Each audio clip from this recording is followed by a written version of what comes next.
The broadcast is now starting. All attendees are in listen-only mode. Good afternoon, everyone. Thank you for joining us today for the February installment of the Clinical Conductor webinar series. My name is Katie Guyek, and I'll be your moderator for the webinar today. Before we get started, there are two housekeeping items I want to share with you. First, we'll be providing a copy of the presentation via email within 24 hours of the webinar ending. So be sure to check the email you used to register. And the second is we will be hosting a question and answer session at the end of the presentation today.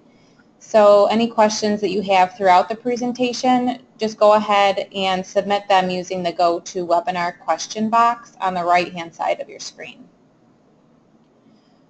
Today's presentation is titled Editing Budgets for Better Billing Compliance and will be presented by Jill Surfus and Amanda Miller of PFS Clinical. Clinical Conductor is the industry's first collaborative and configurable CTMS for organizations managing or executing clinical trials. Created by Biooptronics, Clinical Conductor provides users with features and functionality they need to effectively collaborate with or among sites and other partners, generate valuable trial data and reports, and maximize profitability.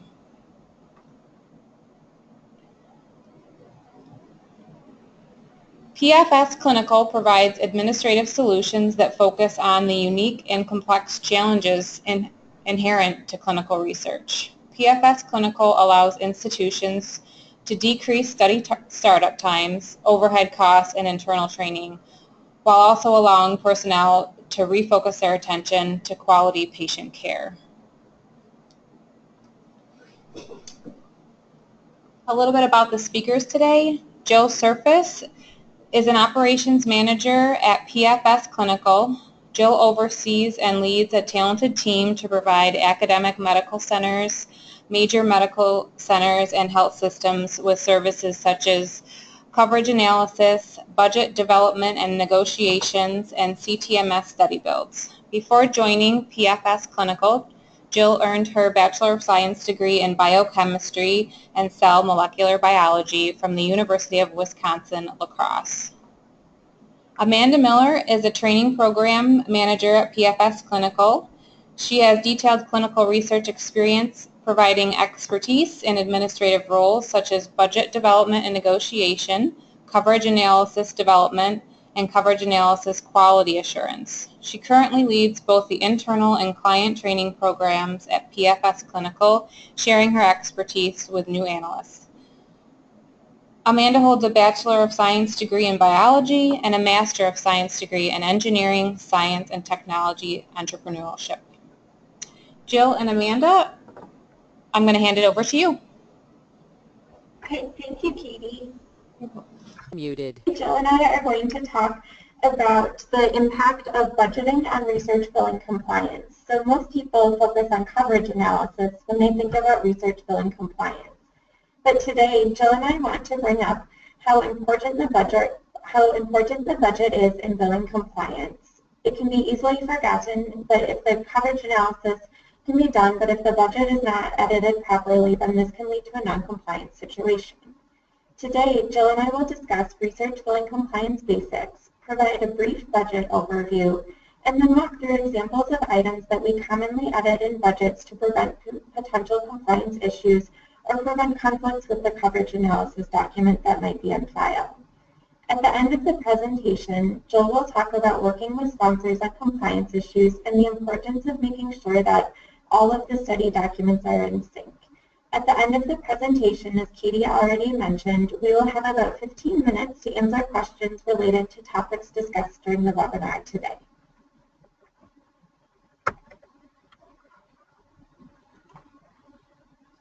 So we'll start with some research billing compliance basics to make sure that everyone is on the same page.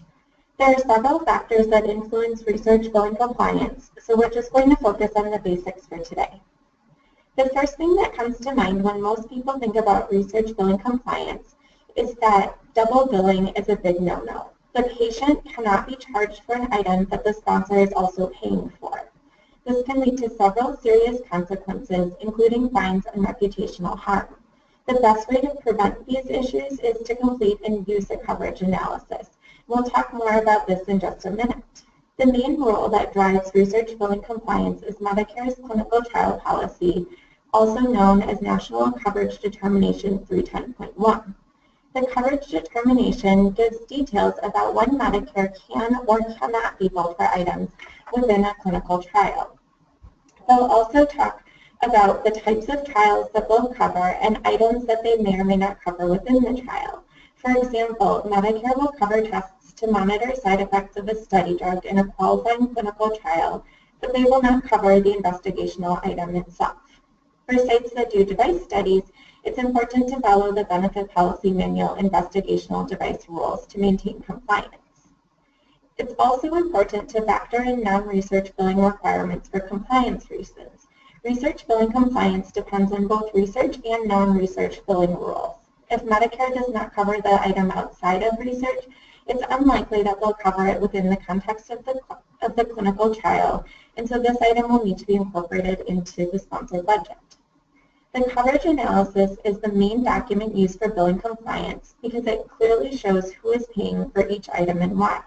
However, we should not focus only on the coverage analysis when we think about compliance. It's very important to reference and use other documents such as the budget and consent throughout the entire trial to maintain billing compliance. So the research billing compliance process starts long before the study actually opens. Though the name says billing in it and we think of billing once the study opens, it really starts as soon as the correct documents are received from the sponsor. So in order to start a coverage analysis, it's important to have the protocol, the sponsor budget, and contract. The coverage analysis should be developed as soon as these documents are available and as soon as the site is reasonably sure that they're going to move forward with the trial. The coverage analysis is going to influence several other documents throughout the trial, including the budget, the contract, and the consent form, so it's important to have it ready as soon as possible so it doesn't cause any delays. Once the coverage analysis is complete, an internal budget will be created. Jill will talk more about this in a little bit. Once the internal budget is completed, then it's time to negotiate the budget with the sponsor and get the trial ready to open.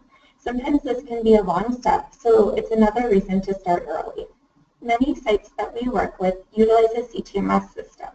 If the CTMS system is utilized, it's important to define when in the process the study will be built within the CTMS system. Some sites start by building the coverage analysis right in the system, and other sites will wait until the final budget with the sponsor is agreed upon. Once the study opens, the billing and the invoicing begin. It's important to constantly reference the coverage analysis and the budget once these activities begin. The billing and the invoicing team usually work in separate departments, so communication is the key to maintaining billing compliance to make sure that an item isn't being billed to the patient that's also being invoiced to the sponsor. So the overall goal of the coverage analysis is to determine whether the sponsor will pay for the item or whether the patient will pay for the item. If the patient's billed for the item, then it's important to document why they should be billed and have some justification available. The coverage analysis is a really important document that's going to factor into a lot of different areas. So the main area most people think about with coverage analysis is billing compliance. Billing compliance has several rules and regulations that must be followed, and it's important to document who's paying for each item at each visit of the trial. With this documented and readily available for billers and invoicers to use, it can prevent double billing in many situations. And double billing can lead to several serious consequences, so it's really important to keep using this document. The coverage analysis also serves as a financial document. Sometimes this benefit of the coverage analysis is forgotten because billing compliance is the main reason for it. Another important reason for documenting the payer for each item is to make sure each item actually has a payer, whether it's the patient or the sponsor. It's easy for items to be missing a payer early in the process. The sponsor budget might be missing research items that need to be added in, or maybe throughout the coverage analysis process you decide the payer should change. So maybe the sponsor determines the item is standard of care, but when performing the coverage analysis, it's determined to be research, and now that item needs to be accounted for within the budget. The coverage analysis will eventually be turned into a budget, and so all of the research designated items will then be incorporated into the budget, ensuring each item has a payer. The coverage analysis grid development is going to be a really important step in the billing compliance process because it's going to drive a lot of other activities. This very same grid will eventually be developed into a budget, so it will directly impact finances down the line. It will also more than likely be incorporated into a CTMS system as well, which will also influence several activities throughout the study. It's important to build out a detailed grid. The grid should include several activities from the schedule of events and anything else found throughout the protocol that might not be called out in the schedule of events. So there might be extra labs or scans hiding somewhere in the protocol. It's really important to look for these items because that can easily be missed revenue, or it could lead to confusion once the trial opens in deciding who should be billed for the item, whether it's the patient or the sponsor. If the site uses a CTMS system, the grid may be built in the CTMS system at this point in time, and in a little bit Jill will talk about some advantages of doing this. Once the grid is fully built out, all of the items that are paid for by the sponsor should be documented. Pay close attention to invoiceable items in the sponsor budget when you complete this step. After the sponsor budget, the sponsor paid items from the budget are documented. Then the remaining items that are not sponsor paid need to be documented. These will include federal rules, local rules, and physician standard practices. You'll more than likely be using NCD 310.1 or Medicare Benefit Policy Manual Chapter 14 to help determine whether or not these items will be covered by the patient's insurance. There are several rules and regulations that need to be referenced when developing a coverage analysis. It's really important to not just stop at the Medicare research rules like NCD 310.1 and Medicare Benefit Policy Manual Chapter 14. You also need to consider the national coverage determinations, local coverage determinations, other items that might be included in the Medicare Benefit Policy Manual, such as off-label drug coverage. The Medicare Claims Processing Manual has some information related to research items. And then hospital or department-specific standards should also be incorporated into the coverage analysis as long as they don't conflict with other billing rules that are in place. So if the physician doesn't normally order an item outside of a trial, it should be sponsor paid within the trial as well.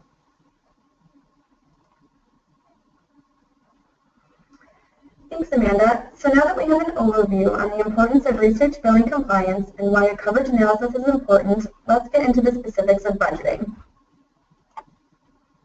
Developing an internal budget can be a complex process, but it's important for many reasons. First, the internal budget allows the site to see the actual cost to conduct the study. Additionally, the internal budget is often more detailed than the budget provided by the sponsor. The internal budget will vary by site due to their specific processes and can be built in an Excel document or directly into a CTMS system. Developing an internal budget allows the site to include additional comments and clarifications as can be necessary, especially with invoiceable items, and we'll highlight this more later in more detail. Lastly, an internal budget can be formatted to meet any specific internal needs. A good example of this might be including specific formulas to account for how much money should be specifically allocated to the PI, the nurse or coordinator, or to cover various departmental fees. When beginning your internal budget build, it's important to start with your coverage analysis and follow those designations. For compliance reasons, you cannot budget for items that have been marked as standard of care and billable in the CA. We perform the coverage analysis and internal budget build for many clients, and because we use Excel, we can copy the CA and paste it onto the internal budget template. This helps to ensure that SOC designations remain consistent from the CA to the budget. If building in a CTMS system, this step isn't necessary and is automatically done within the system. Once you input your actual costs into the internal budget, you will next need to edit the sponsor budget as required based on the internal budget in CA. The sponsor budget template is what you will use to negotiate your costs with the sponsor until you have a finalized budget that is agreeable to the site and the sponsor and is compliant with all applicable rules and Having a finalized budget is not the last step. It is imperative to confirm that all documents, including the CA, internal budget, sponsor budget, contract, and consent form, are all consistent. There are a few requirements for building an internal budget. First, it's recommended to have a standard template for all internal budgets. This will help the billing office, coordinator, and anyone else using the document to become familiar with it and get used to seeing a consistent template. Next, you'll need to determine the research pricing for any items and services required by the protocol. Some departments may have special rates for research items, and you'll want to make sure that you use these standard rates.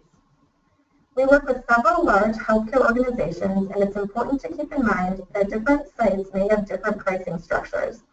I know from negotiating that many sponsors are surprised by this, and you may have to explain that due to different locations and hospital costs, you may not be able to accept the same costs another hospital has accepted within the same healthcare system. As you all know, there are many costs associated with running a clinical trial that are time and effort only and not a specific procedure. Some common examples are informed consent, con-meds, adverse events, and patient surveys. The hourly rates of the PI, nurses, and coordinators should be used along with accurate time estimations to calculate the cost to the site for these non-procedural items. I have seen sites use a specific hourly rate based on the individual PI or coordinator for each study, or sites may use an average hourly rate that is consistent throughout all budgets. Each institution has a unique overhead that should also be applied on top of these internal costs. Lastly, you want to ensure that you account for any other administrative costs, which may include charges from individual departments such as pharmacy, radiology, or pathology. It's important to develop a consistent research admin fee schedule that you request for all industry-sponsored trials. Some common admin fees include startup, closeout, archiving, an annual maintenance fee, and payment for serious adverse event reporting. Developing the internal costs for running each trial is important so the feasibility of the trial can be analyzed and you know how far you can negotiate the budget down before possibly considering that you may have to walk away from the trial. If you're the person responsible for negotiating the budget, it is important to know who has the ultimate responsibility for approving the budget if it falls below the site's bottom line. If you don't know the lowest amounts you can accept, it can significantly delay the negotiation process, which ultimately affects patient care.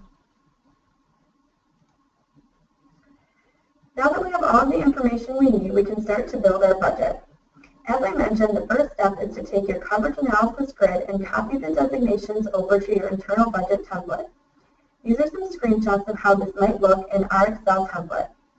Any of the items marked R for research will have a cost associated with them in the budget.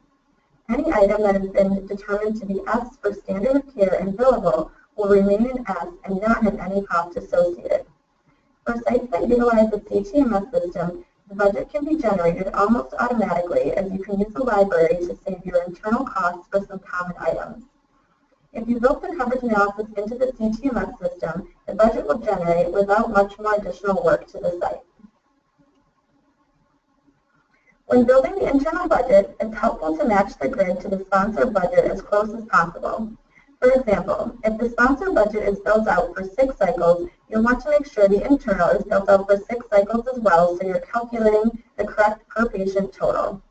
It's vital to accurately budget for those non-procedural items I previously mentioned, such as quality of life questionnaires and adverse events, as they can take significant time to collect.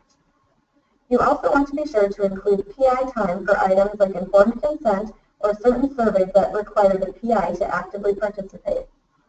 The internal budget is a great place to make comments and clarify when and why an item may be considered invoiceable. Sponsor budget templates are not always the most site-friendly, so it's important to have notes to make sure everyone, from the coordinator to the billing team, knows which items are to be invoiced and when. Make sure not to forget to add items that may not be included in the coverage analysis, such as patient stipends, resist reads, and pharmacy dispensing fees. If the site is using the CTMS system, you may need to add these as a line item when building up the study grid. It's helpful to include a budget-only comment after the name of the item, so it's understood this item was only built out in the grid for budget purposes. PI and data management fees are another good example of these types of items. Now we have our internal budget and we need to edit the sponsor's budget accordingly. For compliance reasons, the most important step is to make sure you update designations so any item marked SOC in the internal budget is now marked SOC in the sponsor's budget. One thing to mention is that there are two approaches when you receive the initial sponsor budget. We see some sites that accept payments for any item the sponsor is offering, and there are some sites that perform the coverage analysis and only accept sponsor payment for items they cannot bill to a patient's insurance. These are the sites that will need to be reverent in updating any designations to SOC as they have determined, so it does not appear they are double billing. If the same person does not do the coverage analysis and the budget, this will require careful communication. You'll want to update the dollar amounts as required and add in any missing line items. Most sponsor templates have many formulas, and it's important to double check that all formulas are correct. If the sponsor hasn't provided the payment terms, we recommend requesting these to review as well. Most payment terms will need to be edited to match the new amounts and administrative fees requested on the budget document. And now we're going to go through some examples of items we frequently edit in the sponsor budgets. We want to show you how to avoid potential compliance issues in your budget process. So as Jill just mentioned, we're going to go through several examples right now. So when you look at this slide, there is a potential compliance issue between the internal and sponsor budget. Can you spot the difference? If you look closely, you'll notice that the internal budget has the chemistry labs broken out into a comprehensive metabolic panel, a lipid panel, GGT, magnesium, and phosphorus. More than likely, the protocol defined what the chemistry tests were and showed that it was beyond just the basic metabolic or the comprehensive metabolic panel.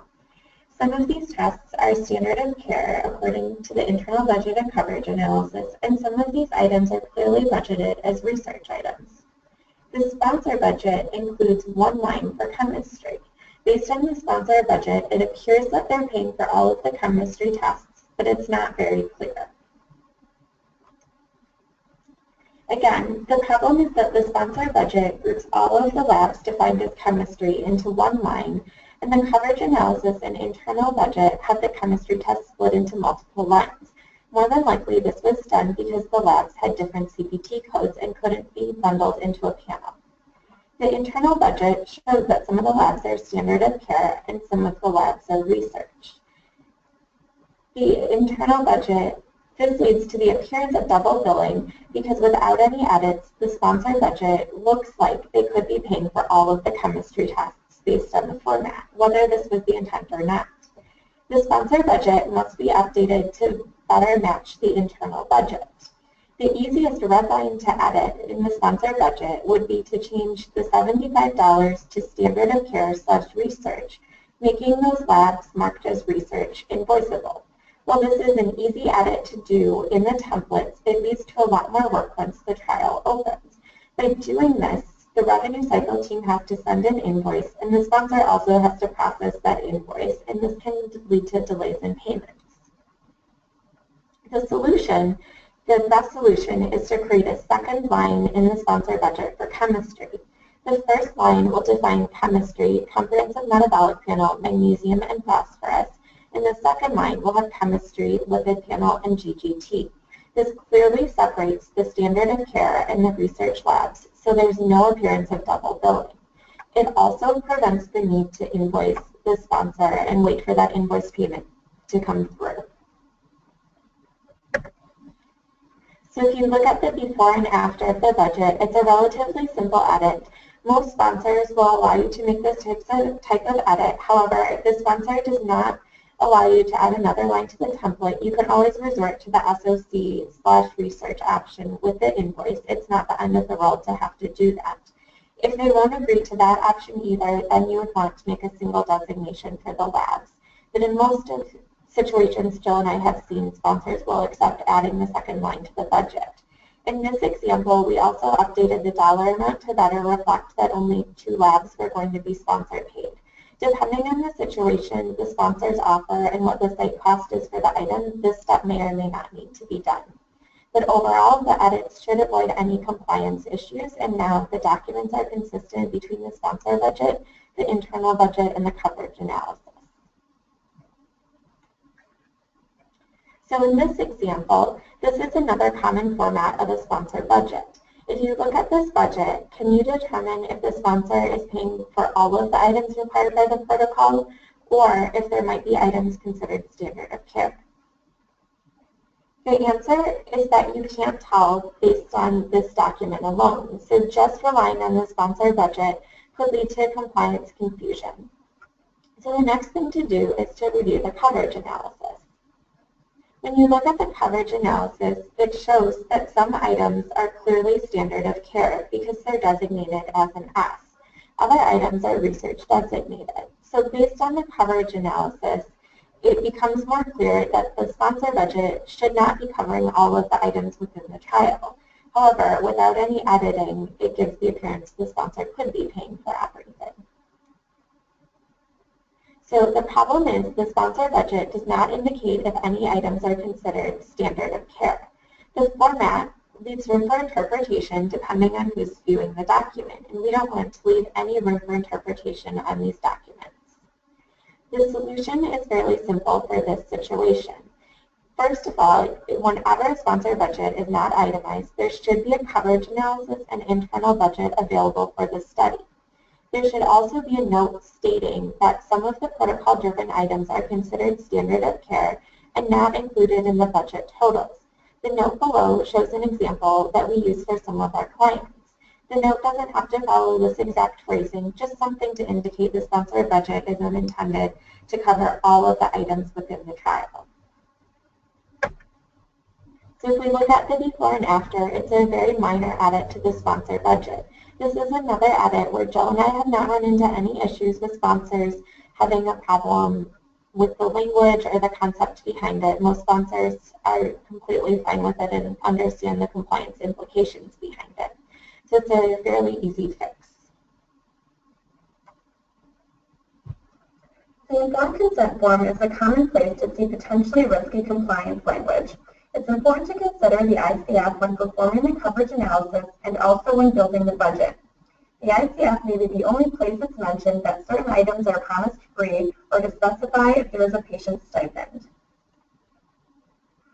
A very common compliance issue we've seen is that the cost section in the consent seems to promise some or all items free to the patient, but other study documents don't include the same information. Some language can be left to interpretation. For example, what would you think if you were the patient and you read, all study-related procedures will be provided at no cost to you? This could sound as if any item in the protocol schedule of events will be provided free, or does the term study-related mean only items that are not performed as standard of care?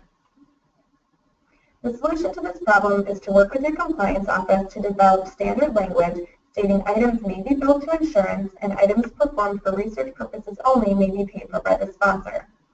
Sponsors often provide an ICF template approved by Central IRB, so you'll want to make sure to review and possibly update these documents to include your site's standard approved language. Another tricky situation that can lead to a potential compliance issue is when you have a mixed designation in the coverage analysis stating an item could be either standard of care or research depending on the specific situation. One very common example seen here is the invoiceable items are listed without any notes or comments. It seems to imply that all items listed here are sponsor paid. Is this truly the sponsor's intent, or when is the sponsor actually offering to pay for these items? If we review our coverage analysis and internal budget, we have the MRIs all marked as standard of care, except at screening if they're performed outside of the patient's standard of care window and repeated for research purposes only to fall within the required 28-day screening window. Again, the problem is that the sponsor budget does not clarify when the MRIs should be invoiced. This could look like the site is accepting payment for scans that they are also billing to the patient's insurance. The solution is to edit the sponsor budget to define when items are billable or when they are research and will be invoiced. For the MRI example, I would edit this to state that these will be invoiced only if repeated at screening outside of the patient's standard of care window. You'll want to ensure the study team is completing a billing slip or a patient log that indicates which items are billable at each visit per patient. This has to be communicated from the coordinator and PI who know each patient's situation to the financial team who may not have access to patient records. It's critical to have a well-defined billing and invoicing process in place to ensure the site stays compliant. Even when there's language stating to invoice an item only if not standard of care, mixed designations can still create some confusion. The timing of a scan can be easier to communicate to the billing office than if you need to understand the patient's symptoms in order to determine if an item is standard of care. In this example, you can see the coverage analysis for the PTT states that this item is only billable for patients with signs and symptoms of bleeding or thrombosis. As this will be patient-specific and is hard to quantify, we recommend designating this item as research for all patients and accepting sponsor payment to avoid confusion when invoicing. This can save a lot of time as you avoid the person responsible for invoicing having to contact the PI or coordinator in each instance to determine the patient's symptoms. This situation could lead to a compliance risk if the invoicer would assume to invoice the sponsor, but the patient was symptomatic and so the PI had decided to bill the test. Conversely, the site could be caught eating the cost of this test in the event that the PI did not bill the patient and the invoicer assumed that they had. Now no one is paid for this test. The mixed designation may work on paper for many items, but you can see how this can create problems in practice. It's best to keep coverage analysis designations simple for budgeting and billing purposes. So now we're going to switch gears to registry studies. Registry studies are often very easy from the coverage analysis perspective, but there's one common challenge that we see with the budgets. The example on the slide is a sponsor budget for a retrospective data collection only study. Without seeing the protocol, when you look at the budget on this slide, it could appear that the budget is paying for the actual physical exam versus just the data collection. If we look at the protocol, we would be able to figure out it's probably only intending to pay for data collection, but relying on solely the sponsor budget gives the appearance that it could be paying for the actual procedure itself.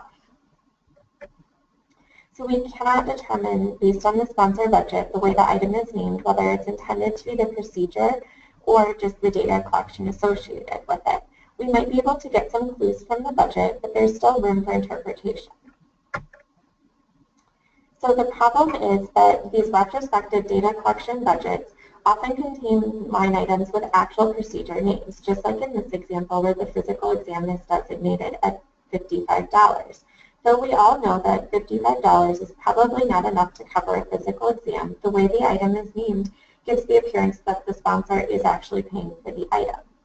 Most sponsors recognize that they are not intending to pay for the actual procedure in a data collection only study either. They're usually intending just to pay for the data collection activity or someone reviewing the medical record. The solution for this problem is also quite simple. So basically, we just add a note to the budget to state that the budget is only intending to cover the data collection or CRF completion and not the actual procedures. Another thing to look out for is footnotes in a different place within the sponsor budget indicating it's data collection only, or sometimes the payment terms will also state this information. If the information is hard to find, feel free to add a comment to the grid, just like we're going to show in the next example. So another, and you can see here with the footnote added or the comment added to the budget, it just states that the items are intended to cover data collection and not the actual procedure, even though the names might be slightly misleading. Another option would be next to each item to write data collection, history and physical exam, data collection weight. But that requires a lot of editing on every line of the budget rather than making one comment. Another context clue in this situation might be the dollar amount. So even if the procedure name is used, we can clearly see based on the dollar amount, the intent is probably not to cover the actual test. However, I've seen retrospective data collection only budgets where the sponsors are offering very generous payments for the data collection. For the physical exam, data collection payment may be as high as $200, which could easily be confused for the procedure itself, especially if it's named physical exam in the budget. So these are important items to look out for in registry studies that might seem like they would not have any compliance issues.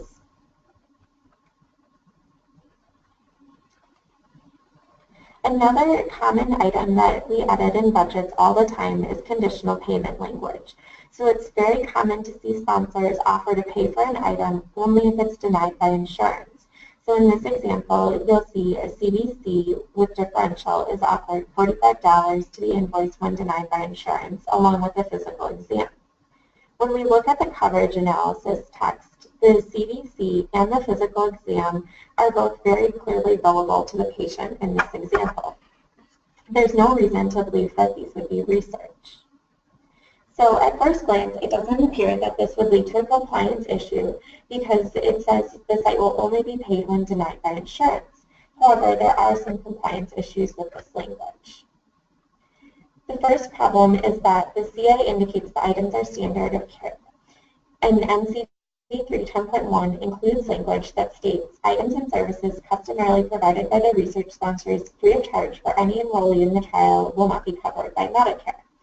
So if a private insurance patient has a CBC performed and it's denied by their insurance company and the site invoices the sponsor for the item and gets paid for by the sponsor, now that patient has received that CBC free of charge, but Medicare may have covered the same CBC for one of their patients. Based on NCD 310.1, Medicare should now also receive that item free of charge, at which point the item should have just been marked research in the coverage analysis in the first place. The solution to this problem is to remove the language from the budget that states it will be invoiced if denied by insurance. If there's no reason to believe, based on the language in the coverage analysis, that this item would be denied. There's no invoice SOC/invoice dependent on symptoms like Joel was just talking about. It's not dependent on an SOC window. There's no reason to believe this item is denied. So if it does get denied, instead of having the sponsor reimburse the site and create potential headaches with was this covered for a Medicare patient, it should go through the standard denials management process that would happen outside of a trial. If throughout the trial that item is continuously denied, it might be a pattern to watch to consider for budgeting in the future, but for the current trial, the sponsor should not be invoiced when denied. Besides the Medicare NCD 310.1 language, it also just leads to treating patients differently based on their insurance, which many sites try to avoid within clinical trials. Another more general item to look out for in sponsor budgets, payment terms, and contracts is language surrounding standard of care. So we've been focusing heavily on invoiceables in the per patient budget, but very often the payment terms will have some comment about standard of care, or there might even be language hiding somewhere else in the contract about standard of care. It's really important not to overlook this language because the entire per patient budget and coverage analysis could be compliant, but one sentence hiding somewhere in the contract or payment terms could create a problem. So when you look for this language, and if you find any, just make sure that it reflects the situation happening in the coverage analysis and budget. So it shouldn't say something like all items are covered by the sponsor when really items are being billed to the patient. Sponsors are not always aware of every research compliance rule and may not fully understand the reason behind some of the requested changes to their budget. If you're editing the budget for compliance reasons, it's useful to point that out to the sponsor.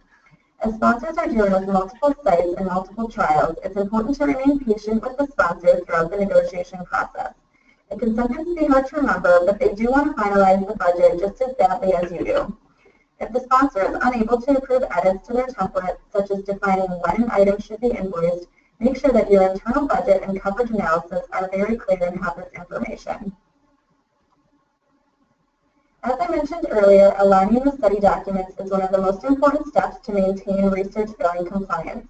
We must compare the coverage analysis, internal budget, final negotiated budget, final payment terms and contract, and the consent form.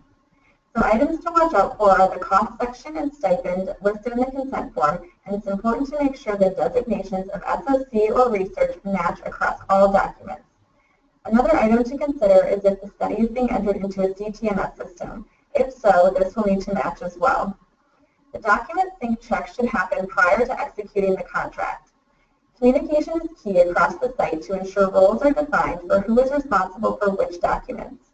These items can all be outsourced, and one benefit of this is we would have handled the process from the initial coverage analysis to final contract execution and can ensure all documents are correct and aligned. I hope this last hour has shown that a compliant research process requires much more than having a coverage analysis on file. We will now answer any questions, and thank you so much for listening. Unmuted. Thank you, Jill and Amanda, for that excellent presentation.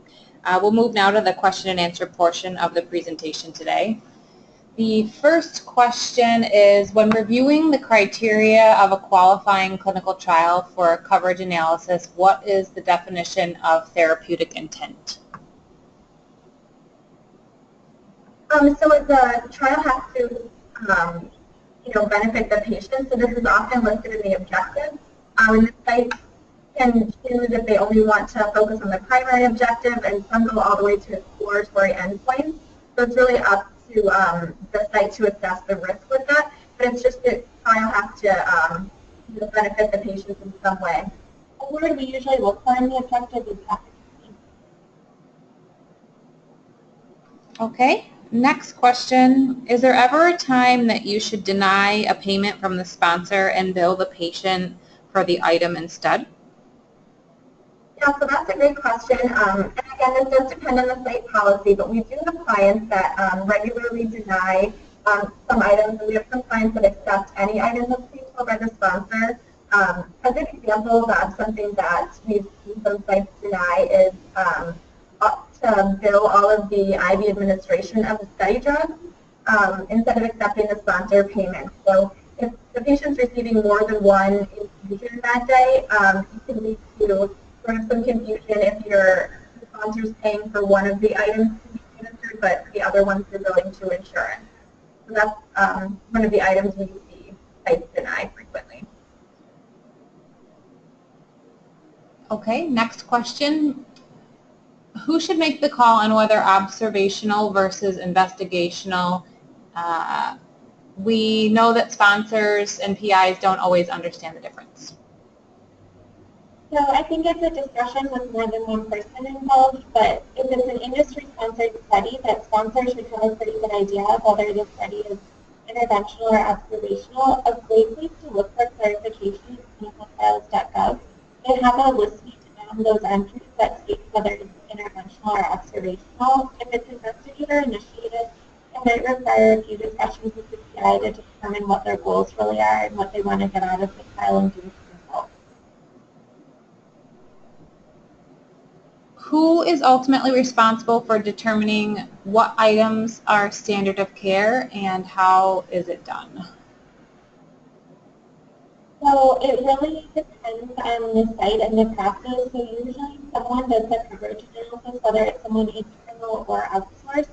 And then typically with most clients we see a physician sign off, so the physicians are asked to verify. Are there compliance considerations that should be taken into account when addressing budget amendments? Yes. So it's important to review the amended documents very, very carefully for changes to schedule of events. Anytime an item uses the new schedule of events, the coverage analysis needs to be updated, and subsequently the internal budget and the sponsor budget will also need to be updated. It's also really important to stick to the same billing designations as much as possible, especially if patients are enrolled. You don't want them to be billed for an item with the first amendment, and then once it changes protocol versions, you're no longer billed for that item. So just keep it as soon as possible, but doing a very, very careful review.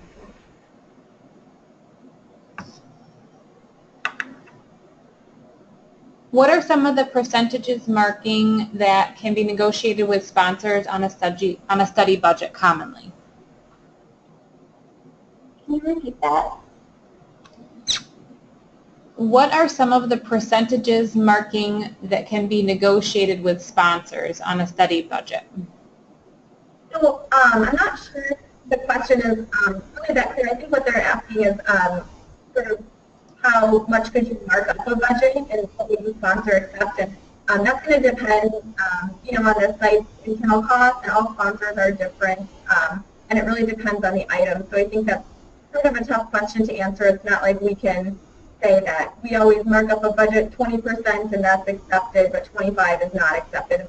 It's sort of not very black and white, but if somebody does have a specific question, they could definitely email it to us and we can better answer that question. I think it's just sort of unclear. Okay, great. What do we do if sponsor's template is locked and we cannot edit language that may lead to compliance issues? So a lot of times the reason the sponsor locks the template is for protecting their formulas and their formatting. And so sometimes in the past, what Jill and I have done is we've called the sponsor and said, we're not trying to edit a formula, we're just trying to add something like data collection in front of an item to make it more clear. So sometimes once you explain the type of edit you want to make, they'll unlock it for you. Otherwise, you just have to send very, very, very clear instructions on exactly what something you want edited with the specific text in it. And then once they meet those updates, when you get the budget back, you have to review and make sure that they're incorporated in the way that you were envisioning and that they didn't create any other issues and they got put in the right spot. And so it can be a back and forth a couple rounds because some budgets require more extensive edits than others and they're locked. Okay, next question. Is there a rule or guideline that states all patients must be charged the same throughout a study? For instance, if one patient's insurance is charged for an appointment, but the others is covered by a sponsor via invoice, wouldn't this be non-compliant? Yep, so like Amanda said, NCD 310.1, does state that they don't cover, that Medicare does not need to cover any item that was provided free for a different patient. So if it was provided free to one patient, it should be provided free to all patients, and Medicare could deny that payment. For a non-qualifying sample collection study where additional blood or tissue samples are taken during a standard of care procedure, is it acceptable to bill insurance for the procedure in question? Yeah, so usually the procedure is billed to the patient's insurance, but the actual activity of prepping the sample to send to the sponsor would be sponsor paid, so it would be separate from a biopsy, it would be separate from standard of care pathology. Okay, last question. Do you have any tips for addressing screen fails in the budget? Yep, so screen failure, that's an issue that comes up a lot, and it's important to cover screen failures. And ideally, you can negotiate payment for all screen failures. A lot of times, sponsors won't want to reimburse you the full amount of the screening visit, so we often insert language per procedures performed up to the screening amount. For example, a patient could consent and fail out immediately based on an ECG, so then you would just need to invoice for the ECG and anything performed before that time point. Another thing is you want to just make sure to agree to an appropriate amount of screen failures. So 1 or 2 screen failures might be okay to accept if it's a really rare patient population. But if you're planning to enroll, 20 to 30 patients, then you might have more than 1 to 2 screen failures. So it's just something to have good communication with the PI and how many patients they plan to enroll so that you can have a good maximum amount to cover your screen failures. Okay, so that wraps up our question and answer session for today. Just a reminder, the slides will be sent out via email within 24 hours of today's presentation. Thanks everyone for attending today. We hope you found the information that was presented interesting and informative. And we want to thank Jill and Amanda again for presenting. And be sure to be on the lookout for the next installment of the Clinical Conductor webinar series.